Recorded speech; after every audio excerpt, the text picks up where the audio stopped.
Hello दोस्तों, केना छी अहाँ सब? अहाँ सबके स्वागत करै छी एक और नया ब्लॉग में। तो चलो आइ के ब्लॉग में अहाँ सबके देखाबे जा रहल छी उज्जर तिल के तिलवा केना बनायल जाइ छै, एकदम आसान तरीका और देसी तरीका से। तो अहाँ सब लास्ट तक बनल रहू, एकदम मजा आयत ब्लॉग में। तो देखियो, ये तिल 1 किलो तिल खरीद लेलिए हमरा सबके इमहर 180 रुपये किलो दै छै। बड़ी महंगा छै लेकिन बहुत नीक देलकै, एकदम उज्जर उज्जर। तो एकरा लोहिया में दऽ कऽ बढ़िया से भूजि लेब। देखियो बिना तेले के भुजाइ छै, एकदम आराम से। देखियो एते फ्लेम पर भूज लेबै कनी कनी। एहिमे एते छै, ये कनी कनी भुजबै, बहुत 1 किलो एके बेर में नहीं भुजायत, तो कनी कनी भूज लेब, ठीक। तो देखियो आब भुजा गेलै बढ़िया से। देख लियो कते बढ़िया से भुजा गेलै, ज़्यादा नहीं भुजबै जे कड़क भऽ जाए। एते भूज लेब बढ़िया से, ठीक छै। ई भुजा जायत, ओहिके बाद आब पाक चढ़ा देबै गुड़ के। एते पानि दऽ देबै, ओहिमे 1.5 गो मतलब एगो आधा एहन ढेपा दऽ देबै गुड़ के, ठीक। ओहिके बाद एकरा बढ़िया से पिघलऽ देबै, ठीक छै। ई 1 किलो 3 पौआ के अथी में तिल में बढ़िया से भऽ जायत। एकरा बढ़िया से फटकि लेब अहाँ सब, ठीक छै। आब एम्हर देखियो बढ़िया से पाक तैयार भऽ रहल छै। एहिमे कनि दू गो टुकड़ी और धऽ देलिए छोटकी छोटकी। तऽ ई 3 पौआ बुझियो ने, 3 पौआ तिल लेल काफ़ी छै। 3 पौआ तिल एहिमे धऽ देबै, एक नंबर बनि जायत। तो देखियो एकदम बढ़िया से पाक हुअ दियौ। पाक अहाँ सब बढ़िया से देख लियो, इएह मेन जरूरी छै। ई अगर बढ़िया से नहीं हैत तहन नहीं बनत। तो अहाँ सब ई सब कनिक ध्यान से देख लिअ। तो देखियो आब एकरा कनिक पानि में धऽ कऽ देखबै। देखियो अखन तक नहीं भेलै, नहीं सटि रहल छै, मतलब बिखरि रहल छै। देखियो नहीं अगर बढ़िया भऽ गेल रहितै तहन सब अथी च्युइंगम जकाँ चिपकि जैतै। अखन नहीं भेलै, अखन और हेतै कनिक देर। तो देखियो आब लगभग लगभग भऽ गेल छै।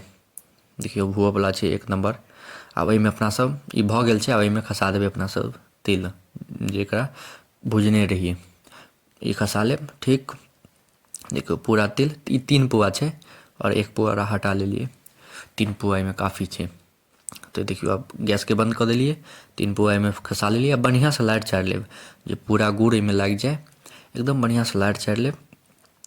और इएह बर्तन में रह देबै, एगो दोसर कोनो बोरा या फिर कोनो बोरे लऽ लेब, बोरा सबसँ बढ़िया रहत। ओहिपर उझिल लेब एहिमे से, किएकि एहिमे रहत तऽ सब चिपकि जायत, उधरत नहीं। ताहि दुआरे गरम रहै छै ने, तो दोसर बर्तन में निकालि लेब। ओहिके बाद एकरा बढ़िया से सानि लेब। गरम हैत तेँ आराम से सानब, जे अथी नहीं हुए। गरम हैत तो हाथ नहीं पाके। तो पानि लऽ कऽ राखब साइड में बगल में, जे गरम लागत, बहुत गरम लागत। तो आराम से करब, लेकिन जल्दी करऽ के रहै छै। 3 पौआ छै तो एकरा जल्दी बनाबऽ पड़त। 2 गो आदमी रहब तहने बनत, किएकि जल्दी बनाबऽ पड़ै छै। सेरा जायत तऽ जल्दी से नहीं बनत। तो देखियो बढ़िया से मिल गेलै। आब एकरा शेप देनाइ चालू करबै तिलवा के। अब जे हिसाब से दियौ। देखियो हमर मम्मी एगो नया शेप दऽ रहल छै, नया डिजाइन के। देखियो एहनो डिजाइन के बना सकै छी, पता नहीं मम्मी कोन डिजाइन बना रहल छै। देखियो सितारा टाइप के बनेलकै ई डिजाइन, कोनो डिजाइन बना सकै छी। देखियो कते मस्त। ई तऽ हमरा अथी जकाँ लागि रहल ये, जे काला जादू वाला गुड़िया नहीं होइ छै, ओहन डिजाइन लागि रहल ये। देखियो केना बनै छै, एहि हिसाब से बना लेब बढ़िया से। देखियो ई एगो डिजाइन भऽ गेल। अहाँ सबके देखाबै छी हर रंग के डिजाइन। ये देखियो एक दूगो एहन बनि गेलै, नहीं लगै छै काला जादू वाला जे गुड़िया रहै छै ओकर डिजाइन। तो एहन एगो डिजाइन भऽ गेलै। आब लड्डू बना लिअ या एकरा चपटा कऽ लिअ। देखियो एहन बना लिअ। तऽ आब जल्दी बना लिअ, किएकि सेरा जायत तऽ दिक्कत हैत। जल्दी बनल करू। 2 गो आदमी रहै छै ने तो तुरंत बनि जायत, तऽ नहीं दिक्कत हैत। देखियो अब सबटा बनि गेलै, कनिक बाकी छै। बुझियो ने एहिमे 4 गो हेतै। इम्हर सबमे बनि कऽ रेडी छै। देखियो कते सुन्दर बनल छै। 3 पौआ में देखियो एते बनलै, ओहिमे आ एहिमे। ई 3 पौआ में एते बनलै, छोट छोट बनेलिए। तो देखियो एते बनलै, बन कऽ तैयार भऽ गेलै एकदम बढ़िया से। देखियो 3 पौआ में एते बनलै और 1 पौआ बाकी छै। तो ओहो अब रेडी कऽ लेबै, ठीक छै। तो देखियो ओहो रेडी भऽ गेलै, एक में धऽ लेलिए। देखियो कते मस्त बनि कऽ रेडी भऽ गेलै, एक नंबर लागि रहल छै। खाय में जे एकर स्वाद ये से की कहूँ, एते मजा आयत खाय में। अहाँ सब घर पर जरूर एक बेर ट्राई करब।